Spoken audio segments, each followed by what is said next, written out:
Hey guys, Zack here, and welcome back to another action figure review, and today we'll be taking a look at the Jurassic World Legacy Collection Final Scene Ray Arnold set.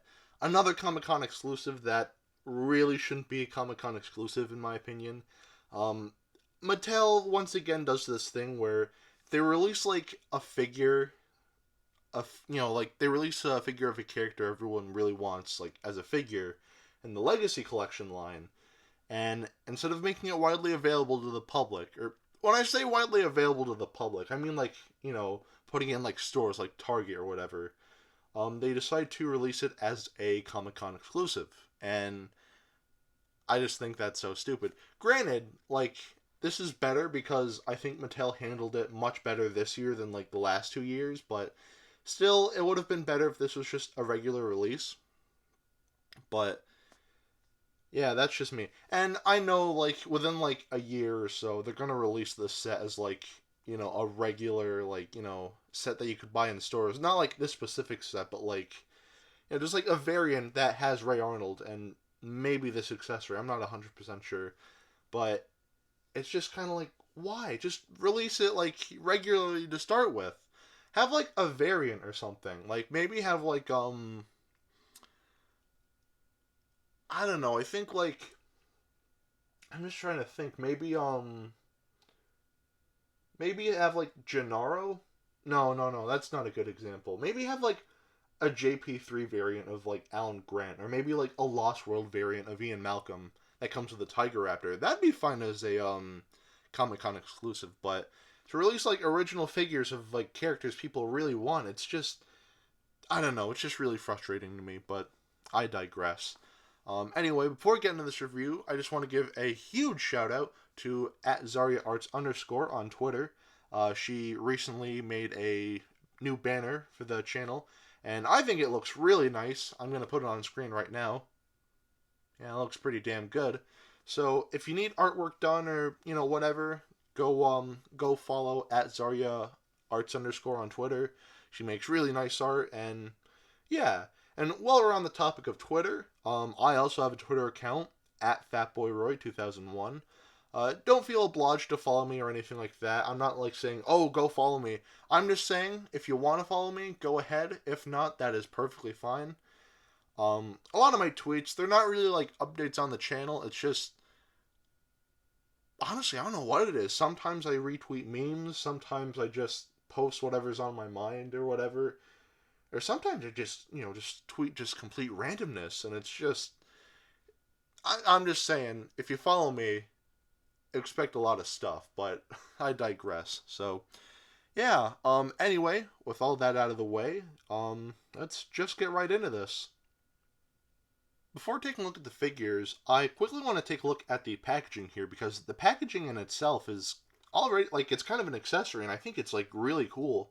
So, of course, the box itself, it is designed, as the bunker from Jurassic Park. We have all the brick concrete, on the front here, the door there, all the foliage, and the Jurassic Park logo. And the printing here looks very nice. We have Mattel in the bottom right, and ages 6 and up in the bottom left. And on the side, we just have more foliage and more of this concrete brick. And on the back, we just have more concrete and some legal information. So if you want to read, go right ahead.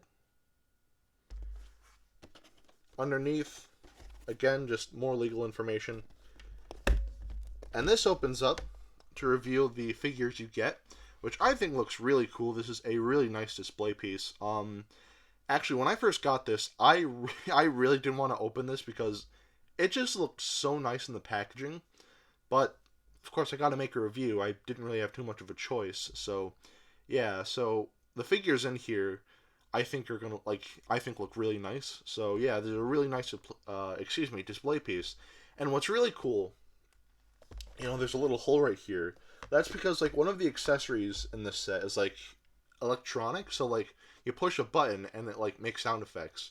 And it's really cleverly designed because the button's here. So when you close it, it pushes the button, but it doesn't activate the sound.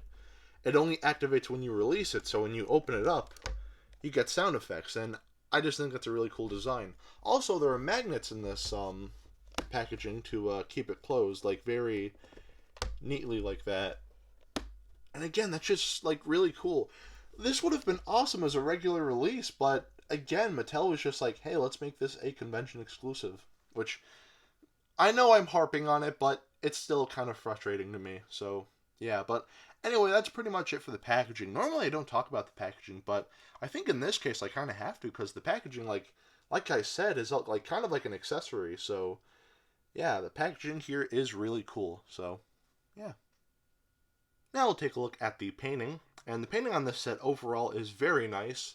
To start, we will take a look at the base here that Arnold stands on. And, it's alright. For the most part, it's just a solid, gray piece. Or, it's more than one piece, of course, but, it's mostly just, gray. Little, panels here are painted. And, this little panel, and, that too. That's painted. I think the painting there looks really nice. The rest of, the danger, high voltage, these are all just stickers. So, yeah. As far as paint goes, there's not too much, but honestly, it's all it really needs to be, just a solid gray piece. And the stickers are fine, so it's just kind of whatever. So, yeah. So that's it for the base. Now we'll take a look at the Raptor. And the painting on the Raptor, it looks nice, but at the same time, I'm not a big fan of this, if I'm being 100% honest. I think the paint apps for the Legacy Collection Raptors, what was that set called? The Isla Nublar Escape set with John Hammond and the two Raptors. I think the painting there, the Raptors look really nice, but this, it looks nice, but I'm not a big fan of it. It doesn't look too accurate. I will say this though, the actual paint application is very clean for the most part. On mine, this side of the leg is a little messed up, which I don't get how that happened, but it's whatever. And what's really cool, they actually painted almost the end of the tail here, which you almost never see with Mattel dinosaur figures, at least in the Jurassic World line. So that is very cool to see. But of course, the rest of the body is this bright brown color, almost like a tannish color. And we have some darker stripes going along the body here. The upper side of the head here is painted the same, or not the same color, but a very dark shade of brown. So that looks nice, and the underside is just a brighter shade. The toenails are painted black, but the fingernails aren't painted, which normally wouldn't be a problem, because Mattel, they don't really paint the fingernails on their dinosaurs, but seeing as how this is a Comic-Con exclusive, and they painted the tail, all the way to the end here, at least put in a little more effort with the fingernails. That's, come on now. If you're gonna make this a Comic-Con exclusive, justify this being a Comic-Con exclusive. Paint the fingernails, but, yeah. Of course, the eyes here, they're painted green with black pupils. The inside of the mouth, not like that, the inside of the mouth is painted a bright glossy pink, and the teeth are painted a yellowish whitish color, which does look nice. And of course, the underside here, we have the scan code and the new Jurassic World logo. And that's pretty much it for the Raptor. Now for Ray Arnold himself, I think the painting on him looks very nice. The painting on his shirt, and even his tie there, I think is painted pretty nicely. Even looking at his face there, can't really see because of the glasses, but in person, the eyes look pretty spot on. This figure really captures Samuel L. Jackson's likeness very well. So, yeah. And yeah, for the most part, just a lot of really nice painting. The pants are painted very nicely. And even the shoes, very clean. No, defects or anything like that, which is super nice. And of course, I'll talk more about this for the accessory part of the video. But, of course, the inside of the arm here is painted red, which I think is really cool. The joint itself, is painted a darker color, of course, to match his skin, but which I guess makes sense, but I don't know, if it's his arm being torn off, I think it should be I don't know, I think that should be red too, or maybe a yellowish whitish color, a bonish color, I guess. But yeah, but overall, I think the painting on Ray Arnold is really nice. So yeah. So as a whole, I think the painting on this set gets a pass. For the most part, there aren't really too many defects, and I wish there were, like, the painted fingernails on the Raptor here, but overall, I think the paint apps on this set overall is just really good, so the painting here definitely gets a pass. Now, we're going to take a look at the articulation, and the articulation on this set, well, I mean, for the most part, it's very self-explanatory. I've reviewed these style of figures before, like the human figure, so we're just going to go into this really quickly. With the Raptor, the mouth can open, the arms can move 360, as well as the legs here. I've talked about this figure before, so I won't go into too much detail. This is just a repaint of several different figures, but that's it for the Raptor. Ray Arnold, again, ball joint for the head. The arm can move 360 and move outwards like so. There is a bend at the elbow. And like I showed off earlier, the arm can come off, which I think is a really cool gimmick. There is a waist swivel. The legs can spread like so. They can kick that far and go back not at all. Bend at the knee. And that's pretty much it. Though on mine, you could see there, you can see the joint isn't really in all the way on this leg. So when I move the joints, I'm a little scared I might break this in some way. But other than that though, it feels very solid.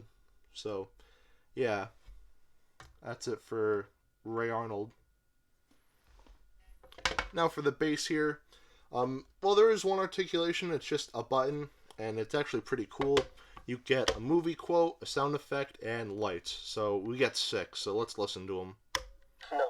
No, that's crazy. You're out of your mind. He's absolutely out of his mind. I think that's really cool. White rabbit object. Whatever it did it all. But with the key checks off, the computer didn't file the keystroke, so the only way to find him now is to go through the computer's lines of code one by one. Hold on to your butts. That one you gotta have. If you're gonna have Ray Arnold, as a figure, you gotta have him say, "Hold on to your butts." That's iconic. Come on now. Theoretically, yes, but we've never shut down the entire system before. It may not come back on at all.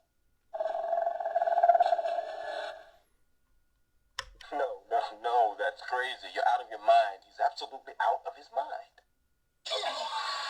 Sometimes it kind of just repeats itself. 3 minutes, I can have power back on the entire park. White rabbit object. Whatever it did it all. But with the key checks off, the computer didn't file the keystroke, so the only way to find him now is to go through the computer's lines of code one by one. And that's pretty much it. I think it's really cool, have movie quotes. And like I was talking about, with the packaging, it's designed where, the box, when it's closed, it pushes the button in. But when, you open it up to reveal everything, it lets go, so... Hold on to your butts. It's just really cool. So, I really like that. And, of course, it's a stand, so... A little peg there. And we have, a little hole under his feet there. So all you gotta do, very simple, just plug it in like so, and there you go. And that looks really cool. I like that a lot. So yeah, anyway, that's pretty much it for the articulation. Again, this is a Mattel Legacy Collection human figure. I've talked about this before, and this is just an Attack Pack Raptor, the hunched down version. I talked about this before too. And the stand here, just a stand with one button. So as far as articulation goes, it's pretty good, but we've seen it before. So yeah. Anyway, the articulation here, it's still good. We've seen it before, but it's still good, so I'd say it gets a pass. Now we'll take a look at the sculpting in this set. And the sculpting for all the figures, for the most part, looks very nice. First, we'll take a look at the base. There's nothing really too much to talk about here. All of the sculpting here is just really nice. It's about what you'd see from the movie, Of course, it's not accurate. Of course, it's just a little section of the entire scene itself. So you don't get the little cage back here, and like all the like all the pipes and everything like that. You're not gonna get that here, but the sculpting here, like, it's nice. I don't know what to say. It's just a nice little stand. The sculpting is nice, and that's pretty much it. So yeah. Now for Ray Arnold himself, I think the sculpting here again just looks very nice. Just like with the painting, I think this captures Samuel L. Jackson's likeness very well. How he looked in Jurassic Park. It just looks really nice. And yeah, the proportions look nice, and yeah, it's just a really nicely sculpted figure. I just don't know what else to say. It's just Samuel L. Jackson from Jurassic Park. Like, what else can you say? It's just a nice looking sculpt. It's great. I like it a lot. So yeah, sculpting on Ray Arnold is really nice. Now for the Raptor, which is probably my least favorite part of this set. I don't like this sculpt, like, at all, from Mattel. As far as like the Mattel Raptors go, I just think this is like one of the weaker ones. It's not bad, it's just not great. The Nublar Escape set with like John Hammond that I talked about earlier, it had like both this Raptor and like the regular standing up Raptor. I like the regular standing up Raptor a lot more, but this hunched over Raptor just, I don't know, I'm just not a big fan of this. This is a Comic-Con exclusive set. You know what would have justified this being a Comic-Con exclusive? If this was like an original Raptor sculpt that looked, just very close to the Raptors from the first movie. If this was like an original sculpt like that, I think this would be a much better like justification for being a Comic-Con exclusive. But unfortunately, it's just a repaint of a Raptor figure that has gotten like 500 repaints in the past, so yeah, I've talked about this before, but I'm not the biggest fan of this Raptor.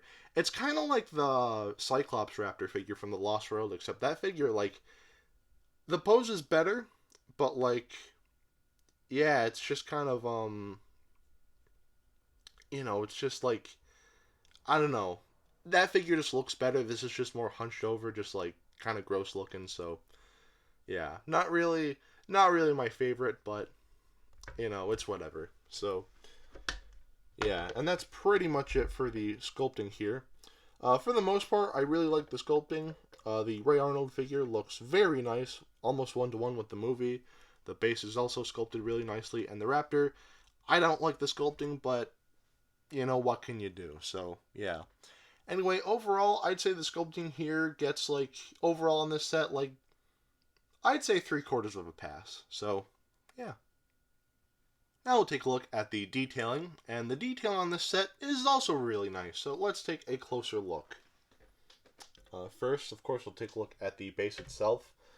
There's not a lot of detailing here, but the detailing that's here is nice. The paneling for the floor here looks really nice, and even like the little like not fence, but I guess a little like vent here and here. Granted, this is for the speakers. I think that's detailed very nicely, and even like all the panels here and whatnot, I think are detailed very nicely, pretty decently defined. So yeah, I think the detailing on this little stand here looks very nice. Now for Ray Arnold himself, again, the detailing here looks really nice. All of the little like wrinkles and like folds in his like pants and his shirt looks really nice. His hair here is also detailed very nicely. There's a little bit of a seam like right there. I don't know if you can see it. Oh, I'm just now realizing this. There's like there's almost like a bald spot there. I don't know if that's accurate to the movie or not, but like, because like there's detailing for the hair, and then there's just like that smooth bit. So like, I don't know if he's bald in the movie. I could be entirely wrong, but like, yeah, I think that looks a little weird on this figure. If it's accurate, I'm probably just being dumb, but if it's not, like, I don't know about that, but yeah. But going back to the figure itself, the tie here is also really nicely detailed, and even his shoes, I think, have some really nice detailing to them as well. So, yeah, that's pretty much it for Ray Arnold. The detailing here, very nice, very nicely defined, and, well, besides this little bit at the head here, overall, I think the detailing on this figure looks really nice. So, yeah, that's it for Ray Arnold. Now for the Raptor. and I talked about this before, so I won't go into too much detail. The detailing here is actually very nice. We do have a lot of creases throughout the figure itself, which I think is very nicely defined. A lot of nice like musculature in the legs here and in the arms, and all the scales on the head here I think are detailed pretty nicely as well. And even on these ridiculously huge feet, the little scales there, again, really nicely defined. The detailing is just really nice. The inside of the mouth here, again, the tongue is detailed nicely, but the roof of the mouth, it's got some detailing, but it's not great. And yeah, that's pretty much it. We have some musculature in the tail here, but other than that, it's pretty much it. Um, Pretty much it, not pretty much shit. Sorry for that. A little I'm tired today, so if I'm like out of it in this review, that's probably why. I only got like 5 hours of sleep last night, so please bear with me. But yeah. Anyway, that's pretty much it for the detailing on this set. Overall, I think the detailing looks very nice, very appealing. Everything here is just very nicely defined, and yeah, overall, I think the detailing just looks great. So the detailing definitely gets a pass. Now let's quickly do some size comparisons. Of course, to start, here are the two Raptor figures from the set that I reviewed a little over a year ago, the Isla Nublar Escape set. I don't know why I keep forgetting the name of that set. It's weird, but anyway, here are the two Raptors there. I like the colors on these Raptors more than this one, if I'm being honest, but that's just me. Here is last year's Comic-Con exclusive. Here is Dennis Nedry. Here's a more recent figure, the Legacy Collection Tim Murphy figure that came with the T-Rex Escape set. If you can stand, come on. There you go. So yeah, there they are. And of course, here is Dr. Billy Grant. And here is some hand sanitizer. So there you go. So at the end of the day, should you get this? Honestly, I think this is a really cool set. I like how Ray Arnold, he can like take off his arm just like in the movie. I like the base it comes with. I like the sound effects, and I'm not a big fan of the Raptor, but it's still not really a deal breaker for me. I'm like, of course, like in this like specific scene, like this is based off of, you kind of need a Raptor, but yeah, I'm not a big fan of the Raptor, but like I said, not a big deal. And even the packaging I think is really cool. So overall, I think this is a really cool set, and I like it a lot. But as far as whether you should get it or not, I'd say yes, but money's kind of an issue because like the original retail price for this was like 25 to like $30, which honestly I think is a really nice price. And this is a Comic-Con exclusive, so of course like the value has gone up, and you can't really buy it from Mattel's website anymore. Which, by the way, I am so happy they stopped using Entertainment Earth. I absolutely hate Entertainment Earth so much. So I'm glad they have their own website for this specific thing. But yeah, it's like it's a nice set, but it's sold out now, and if you want it, you have to go into eBay. And considering that this is a Comic-Con exclusive piece, the prices aren't actually too bad. Granted, they're not super cheap, but they're not bad either. Like on average, you get between like $40 to $50, which, considering like other options, like that's not bad at all. I think I saw John, like the original John Hammond Comic Con figure, go for like $70, and I remember I saw listings for the Nedry Comic Con figure go for like almost $300, which is pretty absurd. Granted, that was like before the figure came out, so yeah, I don't know about now, but as far as this release goes, it's actually not terribly expensive. So if you want it, I'd say go for it, because well, $50 is $50, and I don't think this set is $50 cool, but it's still like $30 cool. So like, it's kind of hard for me. It's kind of hard. I don't really know exactly like what to say about this. I guess if you don't mind paying $40 to $50 for something like this, I'd say go for it. But if you can find a cheaper alternative, always go for that. But that's just me. Anyway, I still really like this set. It would have been really nice if this was just a regular release, but unfortunately, it's not. So, pretty disappointing, but what can you do? Anyway, that is it for today. Have a great rest of your week. Again, go follow Zarya Arts on Twitter, and follow me if you want. And thanks again for the banner if you're watching this. And yeah, enjoy the rest of your week, and I'll see you in the next video. Peace. Zack out.